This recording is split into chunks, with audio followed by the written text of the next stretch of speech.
ಎಲ್ರಿಗೂ ನಮಸ್ಕಾರ. ಸುಶಿ info YouTube ಚಾನಲ್ಗೆ ಸ್ವಾಗತ. ಇವತ್ತು ನೋಡಿದ್ರೆ ನಾವು ಜನರಲ್ ಇನ್ಶೂರೆನ್ಸ್ ಕಾರ್ಪೊರೇಷನ್ ಆಫ್ ಇಂಡಿಯಾದಿಂದ ಕಲಾಗಿರುವಂತಹ ಒಂದು ಒಳ್ಳೆ ಪೋಸ್ಟ್ ಬಗ್ಗೆ ಮಾಹಿತಿ ನೋಡ್ತಾ ಹೋಗೋಣ. ವಿಡಿಯೋನ ಪ್ರಾರಂಭ ಮಾಡೋಣ. ವಿಡಿಯೋ ಪ್ರಾರಂಭ ಮಾಡೋದಕ್ಕಿಂತ ಮುಂಚೆ ಇದೇ ಮೊದಲನೇ ಬಾರಿಗೆ ನಮ್ಮ ಚಾನಲ್ಗೆ ಭೇಟಿ ನೀಡಿದರೆ ತಪ್ಪದೆ ನಮ್ಮ ಚಾನಲ್ಗೆ ಸಬ್ಸ್ಕ್ರೈಬ್ ಮಾಡಿ ಅಂತ ಕೇಳ್ಕೊಳ್ತಾ ವಿಡಿಯೋನ ಪ್ರಾರಂಭ ಮಾಡೋಣ.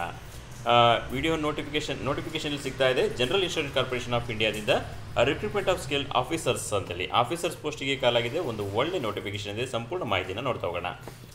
ಸಂಪೂರ್ಣ ಮಾಹಿತಿ ಬೇಕಂದರೆ ಇಲ್ಲಿ ವೆಬ್ಸೈಟ್ ಅಡ್ರೆಸ್ ಕೂಡ ಕೊಡ್ತಿದ್ದಾರೆ, www.gicre.in ಅಂತೇಳಿ. ಈ ವೆಬ್ಸೈಟ್ಗೆ ಭೇಟಿ ನೀಡಿದರೆ ಇನ್ನೂ ಹೆಚ್ಚಿನ ಮಾಹಿತಿ ಸಿಗುತ್ತೆ. ಆನ್ಲೈನ್ ಅಪ್ಲಿಕೇಶನ್ ಲಿಂಕ್ ಕೂಡ ಅಲ್ಲೇ ಇದೆ. ಓಕೆ, ಡೀಟೇಲ್ಸ್ ನೋಡ್ತಾ ಹೋಗೋಣ. ಇಲ್ಲಿ ಪ್ಲೀಸ್ ನೋಡ್ತಾ ಇಂಪಾರ್ಟೆಂಟ್ ಡೇಟ್ಸ್ ಅಂತೇಳಿ ಕೊಟ್ಟಿದ್ದಾರೆ. ಇಂಪಾರ್ಟೆಂಟ್ ಡೇಟ್ ನೋಡ್ತಾ ಹೋಗೋಣ. Online registration commences from 23/12/2023 December 23ರಿಂದ ಅರ್ಜಿ ಸಲ್ಲಿಸೋದಕ್ಕೆ ಪ್ರಾರಂಭವಾಗಿದೆ.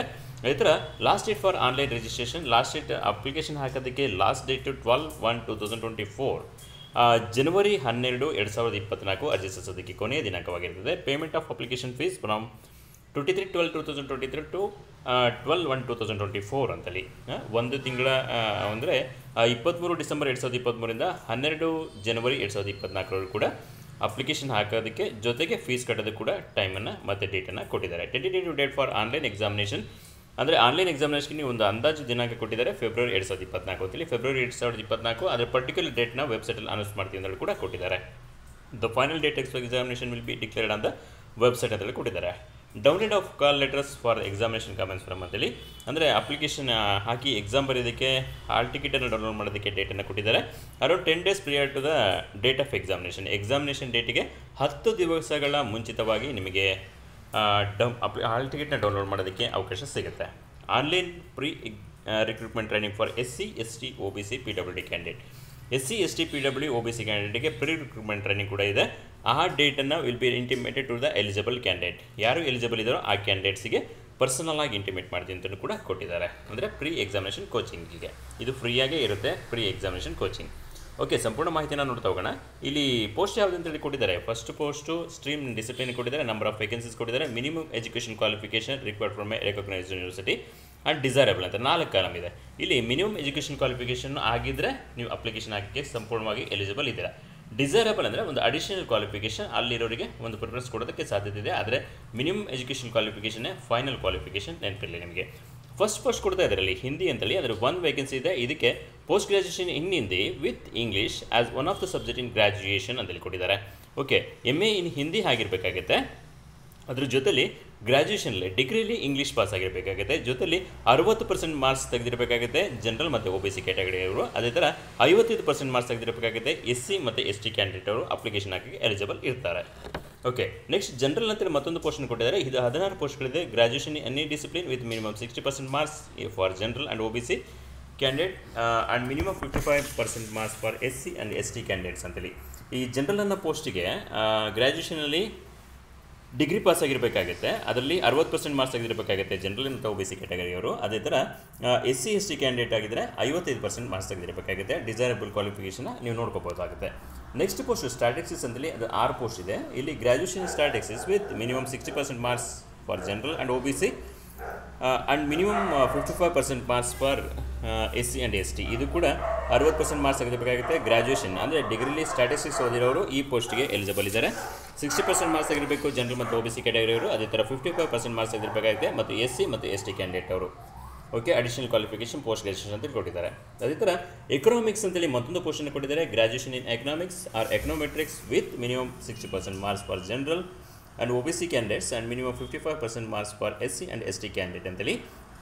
ಇದು ಕೂಡ ಡಿಗ್ರಿಲಿ ಎಕನಾಮಿಕ್ಸ್ ಅಥವಾ ಎಕನಾಮೆಟ್ರಿಕ್ಸ್ ಓದಿರೋರಿಗೆ ಈ ಪೋಸ್ಟ್ ಎಲಿಜಿಬಲ್ ಇದೆ. ಅವರು 60% ಮಾರ್ಕ್ಸ್ ತೆಗೆದಿರಬೇಕಾಗುತ್ತೆ ಜನರಲ್ ಮತ್ತು OBC ಕ್ಯಾಂಡಿಡೇಟ್ ಆದರೆ. ಅದೇ ಥರ 55% ಮಾರ್ಕ್ಸ್ ತೆಗೆದಿರಬೇಕಾಗುತ್ತೆ SC ಮತ್ತು ST ಕ್ಯಾಂಡಿಡೇಟ್ ಆದರೆ. ಅದೇ ಥರ ಲೀಗಲ್ ಅಂತೇಳಿ ಮತ್ತೊಂದು ಪೋಸ್ಟನ್ನು ಕೊಟ್ಟಿದ್ದಾರೆ. ಇವು 7 ಪೋಸ್ಟ್ಗಳಿದ್ದಾವೆ. Bachelor degree in law recognised in by bar council of India for the purpose of enrolment as advocate with minimum 60% marks and general and OBC candidate and minimum 55% for SC and ST candidate. Legal post ಅಂತೇಳಿ ಕೊಟ್ಟಿದ್ದಾರೆ. ಇವರು bachelor degree in ಲಾ ಅಂತೇಳಿ ಕೊಟ್ಟಿದ್ದಾರೆ. ಇವರು LLB pass ಆಗಿರಬೇಕಾಗಿದೆ. ಅದು ಕೂಡ ಅಷ್ಟೇ. ಅವರು ಜನರಲ್ ಮತ್ತು OBC ಕ್ಯಾಟಗರಿ ಆದರೆ 60% ಮಾರ್ಕ್ಸ್ ತೆಗೆದಿರಬೇಕಾಗುತ್ತೆ. SC ST ಕ್ಯಾಂಡಿಡೇಟ್ ಆದರೆ 55% ಮಾರ್ಕ್ಸ್ ತೆಗೆದಿರಬೇಕಾಗುತ್ತೆ. ನೆಕ್ಸ್ಟ್ HR ಅಂತೇಳಿ ಮತ್ತೊಂದು ಪೋಸ್ಟ್ ಕೊಟ್ಟಿದ್ದಾರೆ. ಇಲ್ಲಿ graduation in any discipline with 60% marks in degree examination for general and OBC candidate, 55% marks for SC and OBC candidate post graduation HRM or personnel management degree ಆಗಿರಬೇಕು. ಅದ್ರ ಜೊತೆಯಲ್ಲಿ post graduation HRM and personnel management ಅಂತ ಕೊಟ್ಟಿದ್ದಾರೆ. ಅವರು MBA ಅಂತ ಅಂದ್ಕೊಳ್ಳೋಣ, ಅದು pass ಆಗಿರೋರು ಈ HR ಪೋಸ್ಟಿಗೆ ಏನು ಎಲಿಜಿಬಲ್ ಇದ್ದಾರೆ. ಓಕೆ, ಅದೇ ಥರ ಇಂಜಿನಿಯರಿಂಗ್ ಪೋಸ್ಟ್ ಇದೆ. ಇಲ್ಲಿ civil, aeronautical, marine, petrochemical, metallurgy, metrologist, remote sensing, geo informatics, geographics, information system ಅಂತೇಳಿ ಇವೆಲ್ಲ ಬೇರೆ ಬೇರೆ ಥರ ಪೋಸ್ಟ್ ಇದೆ. ಅದಕ್ಕೆ ಸಂಬಂಧಪಟ್ಟಂತಹ ಬ್ಯಾಚುಲರ್ ಡಿಗ್ರಿ ಅಂದರೆ BE ಆರ್ BTech ಪಾಸ್ ಆಗಿರಬೇಕು. ಇದು ಕೂಡ 60% ಮಾರ್ಕ್ಸ್, ಜನರಲ್ ಕ್ಯಾಟಗರಿಯವರಿಗೆ 55% ಮಾರ್ಕ್ಸ್ ಫಾರ್ SC ST ನೆನಪಿರಲಿ. ಓಕೆ, IT ಅಂತ ಕೊಟ್ಟಿದ್ದಾರೆ. ಇದು ಕೂಡ 9 ಪೋಸ್ಟ್ ಇದೆ. ಇದು ಕೂಡ BE ಪಾಸ್ ಆಗಿರಬೇಕಾಗುತ್ತೆ. BE ಇನ್ CSC ಅಂತೇಳಿ ಕೊಟ್ಟಿದ್ದಾರೆ, BE in IT, BE in ECE, BE in ETC, BTech CSC, BTech in IT. ಇದು ಕೂಡ ಅಷ್ಟೇ 60% ಮಾರ್ಕ್ಸ್, ಜನರಲ್ ಆ್ಯಂಡ್ OBC ಕ್ಯಾಟಗರಿಗೆ 55% ಮಾರ್ಕ್ಸ್, SC ಆ್ಯಂಡ್ STಗೆ. ಆರ್ ಅಂತೇಳಿ ಕೊಟ್ಟಿದ್ದಾರೆ. ಅಥವಾ arts, science, commerce, agriculture, management, engineering, BE in CSC, ಇದೆಲ್ಲ ಕೊಟ್ಟಿದ್ದಾರೆ. Others with minimum 60% marks in general OBC category. ಅವರು BA, BSc ಯಾವುದರ ಒಂದು ಆಗಿರ್ಬೋದು. ಅದ್ರ ಜೊತೆಯಲ್ಲಿ MCA ಆಗಿದ್ದರೆ ಇದಕ್ಕೆ ಎಲಿಜಿಬಲ್ ಆಗಿರ್ತಾರೆ. ಅಂದರೆ BSc, BA, BCom ಅಥವಾ BSc ಅಗ್ರಿಕಲ್ಚರ್ ಇದು ಯಾವ ಥರ ಮಾಡಿಕೊಂಡು MCA ಮಾಡ್ಕೊಂಡಿದ್ರೆ ಈ IT ಪೋಸ್ಟಿಗೆ ಎಲಿಜಿಬಲ್ ಇದ್ದಾರೆ. ಅದು ಕೂಡ ಗಮನದಲ್ಲಿರಲಿ. ಅದಾದಮೇಲೆ ಆ್ಯಕ್ಚುರಿ ಅಂತೇಳಿ ಕೊಟ್ಟಿದ್ದಾರೆ. ಅದು ಕೂಡ graduate with maths, statistics with minimum 60% marks. ಇದು ಕೂಡ ಅದರಲ್ಲಿ ಗ್ರ್ಯಾಜುಯೇಷನ್ ಆಗಿರಬೇಕಾಗುತ್ತೆ ಮ್ಯಾಥ್ಸಲ್ಲಿ ಅಥವಾ ಸ್ಟ್ಯಾಟಿಸ್ಟಿಕ್ಸಲ್ಲಿ 60% ಮತ್ತು 55% ಕಾಮನ್ ಆಗಿದೆ. ಅದಾದಮೇಲೆ ಇನ್ಶೂರೆನ್ಸ್ ಅಂತೇಳಿ ಮತ್ತೊಂದು ಪೋಸ್ಟನ್ನು ಕೊಟ್ಟಿದ್ದಾರೆ. Graduation in any discipline with 60% marks ಅಂತ ಕೊಟ್ಟಿದ್ದಾರೆ. ಇದು ಕೂಡ ಅಷ್ಟೇ ಗ್ರ್ಯಾಜುಯೇಷನ್ ಆಗಿರಬೇಕಾಗುತ್ತೆ. ಅದ್ರ ಜೊತೆಲಿ candidate should post graduate degree, diploma in general insurance, risk management, life insurance or FIII, FCII ಅಂತೇಳಿ ಕೊಟ್ಟಿದ್ದಾರೆ. ಡಿಗ್ರಿ ಜೊತೆಗೆ ಈ ಪೋಸ್ಟ್ ಗ್ರ್ಯಾಜುಯೇಷನ್ ಕೂಡ ಆಗಿರಬೇಕಂತೇಳಿ ಕೊಟ್ಟಿದ್ದಾರೆ. ಅವರು ಎಲಿಜಿಬಲ್ ಇದ್ದಾರೆ. MBBS ಅಂತೇಳಿ 2 ಪೋಸ್ಟನ್ನು ಕೊಟ್ಟಿದ್ದಾರೆ. MBBS degree with minimum 60% marks ಅಂತೇಳಿ ಕೂಡ ಕೊಟ್ಟಿದ್ದಾರೆ.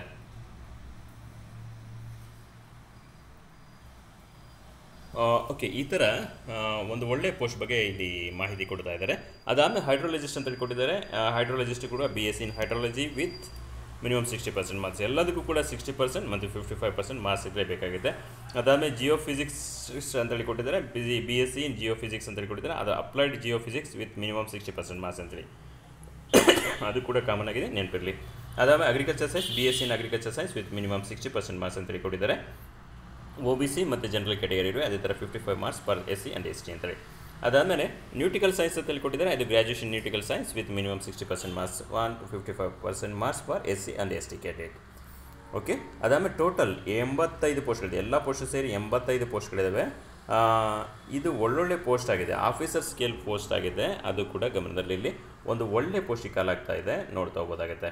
ಓಕೆ, ಇದು ಬೇರೆ ಬೇರೆ ಥರದ ರೂಲ್ಸ್ ಎಲ್ಲ ಕೊಟ್ಟಿದ್ದಾರೆ. ನೀವು ಅಪ್ಲಿಕೇಶನ್ ಹಾಕೋದಕ್ಕಿಂತ ಮುಂಚೆ ಈ ನೋಟಿಫಿಕೇಷನಲ್ಲಿ ಎಲ್ಲದನ್ನು ಕೂಡ ನೋಡ್ಕೊಂಡು ಅಪ್ಲಿಕೇಶನ್ ಹಾಕಬೇಕಾಗುತ್ತೆ. ರಿಸರ್ವೇಷನ್ ಕೊಟ್ಟಿದ್ದಾರೆ, ಯಾವ್ಯಾವ ಕ್ಯಾಟಗರಿಗೆ ಎಷ್ಟೆಷ್ಟು ಪೋಸ್ಟ್ ಇದೆ ಅಂತೇಳಿ. ಜನರಲ್ ಕ್ಯಾಟಗರಿಗೆ 35 ಪೋಸ್ಟ್ ಇದೆ, SCಗೆ 12 ಪೋಸ್ಟ್ ಇದೆ, STಗೆ 6 ಪೋಸ್ಟ್ ಇದೆ, OBC 26 ಇದೆ, EWCಗೆ 6 ಪೋಸ್ಟ್ ಇದೆ, PWDಗೆ 3 ಪೋಸ್ಟ್ ಇದೆ. ಟೋಟಲ್ 85 ಪೋಸ್ಟ್ ಇದೆ. ಈ ರಿಸರ್ವೇಷನ್ ಕೂಡ ನೋಡ್ತಾ ಹೋಗೋದಾಗುತ್ತೆ. ನೀವು ಯಾವ ರಿಸರ್ವೇಷನ್ಗೆ ಹಾಕ್ತಿರೋ ಆ ರಿಸರ್ವೇಷನ್ ಬರ್ತೀರೋ ಆ ರಿಸರ್ವೇಷನ್ ಅಪ್ಲಿಕೇಶನ್ ಹಾಕೋದಾಗುತ್ತೆ. ಅದೇ ಥರ ಬ್ಯಾಕ್ಲಾಗ್ ಪೋಸ್ಟ್ ಇದೆ. SCಗೆ 2, STಗೆ 1, OBCಗೆ 8 ಪೋಸ್ಟ್ ಇದೆ. ಟೋಟಲ್ 11 ಪೋಸ್ಟು ಬ್ಯಾಕ್ಲಾಗ್ ಪೋಸ್ಟ್ ಇದೆ. Okay, age minimum age 21 years, maximum 30 years common ಆಗಿದೆ. ಇದನ್ನು ಕೂಡ ನೋಡ್ತಾ ಹೋಗೋದಾಗುತ್ತೆ. ಅದರ ಅಪ್ಪರ್ ಏಜ್ ಲಿಮಿಟ್ ಇದೆ. SC, STಗೆ, OBCಗೆ, PWD ಕ್ಯಾಂಡಿಡೇಟ್ಗೆ, ಸರ್ವಿಸ್ ಮೆನ್ಗೆ, ವಿಡೋಗೆ ಅಥವಾ existing confirmed employees of public sector already employees ಆಗಿದ್ದರೆ ಅವರಿಗೂ ಕೂಡ ಏಜ್ ರಿಲ್ಯಾಕ್ಸೇಷನ್ಸ್ ಇದೆ. ಅದನ್ನು ಕೂಡ ಗಮನಿಸಬಹುದಾಗುತ್ತೆ. ಓಕೆ, ಕೆಲವೊಂದು ಡೆಫಿನೇಷನ್ಸನ್ನು ಕೊಟ್ಟಿದ್ದಾರೆ, ಶಾರ್ಟ್ಕಲ್ಲಿ ಕೊಟ್ಟಿರೋಂಥ ಫುಲ್ ಫಾರ್ಮಲ್ಲಿ ಕೊಟ್ಟಿದ್ದಾರೆ, ಅದನ್ನು ಕೂಡ ಗಮನಿಸಬಹುದಾಗುತ್ತೆ. ಇಲ್ಲಿ ಮತ್ತೊಂದು ಸ್ಯಾಲ್ರಿ ಎಷ್ಟು ಅಂತೇಳಿ ಕೊಟ್ಟಿದ್ದಾರೆ. ಎಮೋಲ್ಮೆಂಟ್ಸ್ ಆ್ಯಂಡ್ ಬೆನಿಫಿಟ್ಸ್ ಅಂತೇಳಿ ಬೇಸಿಕ್ ಪೇ 50,925 ಪರ್ ಮಂತ್ ಅಂತೇಳಿ ಕೊಟ್ಟಿದ್ದಾರೆ. ಒಂದು ತಿಂಗಳಿಗೆ 50,925 ರೂಪಾಯಿ ಬೇಸಿಕ್ ಸ್ಯಾಲ್ರಿ ಸಿಗುತ್ತೆ. ಅದ್ರ ಜೊತೆಲಿ DA, HRA, CCA ಇದೆಲ್ಲದೂ ಕೂಡ ಸಿಗುತ್ತೆ. ಇಲ್ಲಿ ಮತ್ತೆ ಕಂಟಿನ್ಯೂ ಮಾಡ್ತಾ ಇದ್ದಾರೆ. The total emolument will be approximately 85,000 per month ಅಂತೇಳಿ. ಅಂದರೆ ನೀವು ಈ ಜಾಬಿಗೆ ಸೇರಿದ ತಕ್ಷಣ ನಿಮಗೆ ಅಪ್ರಾಕ್ಸಿಮೇಟ್ಲಿ 85,000 ರೂಪಾಯಿ ಸ್ಯಾಲ್ರಿ ಸಿಗುತ್ತೆ. ಎಲ್ಲ ಪೋಸ್ಟಿಗೂ ಕಾಮನ್ ಆಗಿದೆ. ನೀವು ಯಾವ ಪೋಸ್ಟಿಗೆ ಹಾಕಿದ್ರೂ ಕೂಡ ಸ್ಟಾರ್ಟಿಂಗ್ ಸ್ಯಾಲ್ರಿ 85,000 ರೂಪಾಯಿ ಸಿಗುತ್ತೆ ಅಂತೇಳಿ. ಒಂದು ಒಳ್ಳೆ ಸ್ಯಾಲ್ರಿ ಇದೆ. ಡಿಗ್ರಿ ಕ್ವಾಲಿಫಿಕೇಷನಿಗಿದೆ, ಡಿಗ್ರಿ ಕ್ವಾಲಿಫಿಕೇಷನಿಗೆ ಅಂತ ಒಂದು ಒಳ್ಳೆ ಪೋಸ್ಟ್ ಆಗಿದೆ. ಇದನ್ನು ಕೂಡ ನಾವು ನೋಡ್ತಾ ಹೋಗೋದಾಗುತ್ತೆ. ಸರ್ವಿಸ್ ಕಂಡೀಷನ್ಸ್ ಎಲ್ಲ ಕೊಟ್ಟಿದ್ದಾರೆ, ಇದನ್ನು ಕೂಡ ನೋಡ್ತಾ ಹೋಗೋದಾಗುತ್ತೆ. ಸೆಲೆಕ್ಷನ್ ಪ್ರೊಸೀಜರ್ ಅಂತ ಕೊಟ್ಟಿದ್ದಾರೆ. The selection for the above post shall be basis of short listing for the candidate based on online test, performance in group discussion and interview and medical examination. The total marks for online test, group discussion and interview will be 200 ಅಂತಲಿ. Online test ಇರುತ್ತೆ, ಅದ್ರ ಜೊತೆಲಿ group discussion ಇರುತ್ತೆ, ಅದೇ ಥರ medical examination ಇರುತ್ತೆ. ಅದೆಲ್ಲದಲ್ಲೂ eligible ಆದವರಿಗೆ ನೀವು ಆಯ್ಕೆಗೆ ಅರ್ಹರಾಗಿರ್ತೀರಾ ಅಂತೇಳಿ. Total marks online test, group discussion and interview ಎಲ್ಲದೂ ಸೇರಿ 200 ಮಾರ್ಕ್ಸ್ ಆಗಿರುತ್ತೆ. ಎಕ್ಸಾಮಿನೇಷನ್ ಡೇಟ್ ಕೊಟ್ಟಿದ್ದಾರೆ ಫೆಬ್ರವರಿ 2024. ಸರಿಯಾದ ಡೇಟನ್ನು ಅವ್ರ ವೆಬ್ಸೈಟಲ್ಲಿ ಅನೌನ್ಸ್ ಮಾಡ್ತಾರೆ, ಅದನ್ನು ಕೂಡ ನೋಡ್ಕೋಬೋದಾಗುತ್ತೆ. The candidate can apply only one stream for his her choice ಅಂತೇಳಿ ಕೊಟ್ಟಿದ್ದಾರೆ. ಅಂದರೆ ಇಲ್ಲಿ ಸ್ಟ್ರೀಮ್ ಬೇರೆ ಬೇರೆ ಇದೆ. ಅಲ್ಲಿ ಹಿಂದಿ ಅಂತ ಇದೆ, ಇನ್ಶೂರೆನ್ಸ್ ಅಂತ ಇದೆ, ಜನರಲ್ ಅಂತಿದೆ, ಎಕನಾಮಿಕ್ಸ್ ಅಂತಿದೆ, ಮೆಡಿಕಲ್ ಅಂತಿದೆ. ಇದು ಯಾವುದು ಬೇರೆ ಬೇರೆ ಥರ ಎಲ್ಲದಿದೆ. ಎಲ್ಲದಕ್ಕೂ ಎಲಿಜಿಬಲ್ ಇದೆ ಅಂತೇಳಿ ಎಲ್ಲದಕ್ಕೂ ಹಾಕೋಕ್ಕಾಗಲ್ಲ. ಯಾವುದೋ ಒಂದನ್ನು ಮಾತ್ರ ಆಯ್ಕೆ ಮಾಡ್ಕೋಬೇಕು ಅಂತೇಳಿ ಕ್ಲಿಯರಾಗಿ ಕೊಟ್ಬಿಟ್ಟಿದ್ದಾರೆ, ಅದು ಕೂಡ ಗಮನದಲ್ಲಿರಲಿ. Choice of centre of examination written test ಅಂತೇಳಿ ಕೊಟ್ಟಿದ್ದಾರೆ. ಅಲ್ಲಿ ನಮಗೆ ಯಾವ್ದು ಬೇಕೋ ಅದನ್ನು ಸೆಲೆಕ್ಟ್ ಮಾಡ್ಕೋಬೋದಾಗುತ್ತೆ. ನಾವು ಕರ್ನಾಟಕದಲ್ಲಾದರೆ 2 ಸೆಂಟರ್ ಇದೆ, ಬೆಂಗಳೂರು ಮತ್ತು ಮೈಸೂರು ಅಂತೇಳಿ. ಅವೆರಡರಲ್ಲಿ ನಿಮ್ಮ ಚಾಯ್ಸ್ ಯಾವ್ದು ಬೇಕಾದ್ರೂ ಆಯ್ಕೆ ಮಾಡ್ಕೋಬೋದಾಗುತ್ತೆ, ಯಾವುದರ ಒಂದು ಮಾತ್ರ. Okay, for the officers of Hindi ಅಂದರೆ ಎಕ್ಸಾಮಿನೇಷನ್ಗೆ ಏನೇನು ಇರುತ್ತೆ ಅಂತೇಳಿ ಕೊಟ್ಟಿದ್ದಾರೆ. ಇದನ್ನು ಕೂಡ ನೀವು ಅಬ್ಸರ್ವ್ ಮಾಡ್ಕೋಬೋದಾಗುತ್ತೆ. ನೀವು ಎಲ್ಲದನ್ನು ಕೂಡ ಡೀಟೇಲಾಗಿ ನೋಡಿ ಇನ್ನೂ ಎಕ್ಸಾಮಿನೇಷನ್ಗೆ ಪ್ರಿಪೇರ್ ಆಗಬೇಕಾಗುತ್ತೆ. ಅಂದರೆ ನೀವು ಯಾವ ಸ್ಟ್ರೀಮಲ್ಲಿ, ಪ್ರತಿಯೊಂದು ಸ್ಟ್ರೀಮಿಗೂ ಬೇರೆ ಬೇರೆ ಥರದ ಕ್ವಾಲಿಫಿಕೇಷನ್, ಅಂದರೆ ಬೇರೆ ಬೇರೆ ಥರದ ಕ್ವಾಲಿಫಿಕೇಷನ್ ಇದೆ. ಅದೇ ಥರ ಎಕ್ಸಾಮ್ ಸಿಲೆಬಸ್ಸು ಕೂಡ ಬೇರೆ ಬೇರೆ ಥರ ಇದೆ, ಅದನ್ನು ಕೂಡ ನೋಡಿ ಅಪ್ಲಿಕೇಶನ್ ಹಾಕಬೇಕಾಗುತ್ತೆ. ಇಂಟರ್ವ್ಯೂ ಹೇಗಿರುತ್ತೆ ಅದು ಕೂಡ ಕೊಟ್ಟಿದ್ದಾರೆ. ಒಂದು ಸಂಪೂರ್ಣ ಮಾಹಿತಿ ಇದೆ ಇಲ್ಲಿ. ನೀವು ಅಪ್ಲಿಕೇಶನ್ ಹಾಕೋದಕ್ಕಿಂತ ಮುಂಚೆ ನೀವು ಈ ಎಲ್ಲ ಮಾಹಿತಿನ ನೋಡ್ಕೊಂಡು ಅಪ್ಲಿಕೇಶನ್ ಹಾಕೋದು ಒಳ್ಳೆಯದಾಗುತ್ತೆ. ಓಕೆ, ಒಂದು ಒಳ್ಳೆ ಪೋಸ್ಟ್ ಕಾಲ್ ಆಗಿದೆ ಡಿಗ್ರಿ ಪಾಸ್ ಆಗಿರೋರಿಗೆ ಅಥವಾ ಅಡಿಷನಲ್ ಕ್ವಾಲಿಫಿಕೇಷನ್ ಇರೋರಿಗೆ ಕೂಡ ಒಂದು ಒಳ್ಳೆ ಪೋಸ್ಟ್ ಕಾಲ್ ಆಗಿದೆ. ಈ ಒಳ್ಳೆ ಪೋಸ್ಟಿಗೆ ಅಪ್ಲಿಕೇಶನ್ ಹಾಕಿ ಎಕ್ಸಾಮ್ಗೆ ಚೆನ್ನಾಗಿ ಪ್ರಿಪೇರ್ ಆಗಿ ಒಂದು ಒಳ್ಳೆ ಪೋಸ್ಟ್ ನಿಮ್ಮದಾಗಲಿ ಅಂತ ಆಶಿಸ್ತಾ ಎಲ್ರಿಗೂ ಕೂಡ ಆಲ್ ದ ಬೆಸ್ಟ್.